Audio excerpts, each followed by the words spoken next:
Hi అండి, నమస్తే. నోట్లో వేసుకుంటే అలా కరిగిపోయే ఒక మంచి స్వీట్ ఎలా తయారు చేసుకోవాలో త్వరగా ఈజీగా చూసేద్దాం.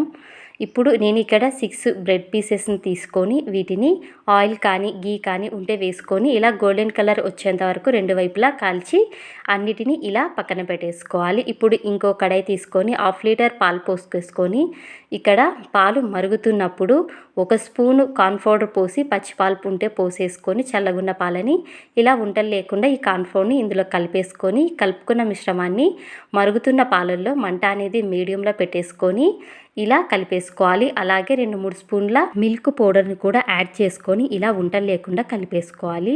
అప్పుడు మరుగుతున్నప్పుడు ఇంకో కప్పు షుగర్ కూడా వేసేసుకోవాలి. తగినంత షుగర్ వేసుకొని అంతా ఒక 2-3 నిమిషాలకి మనకి ఇలా దగ్గర పడుతుంది. అప్పుడు ఇంకో కడాయి పెట్టేసుకొని అందులో షుగర్ అనేది చూసి వేసుకున్నాం కాబట్టి ఇక్కడ ఇంకో కప్పు షుగర్ని ఇలా కరిగించిన షుగర్లో ఈ బ్రెడ్ ముక్కల్ని రెండు వైపులా ఇలా అనేసుకొని తీసేసుకొని పక్కన పెట్టేసుకోవడమే.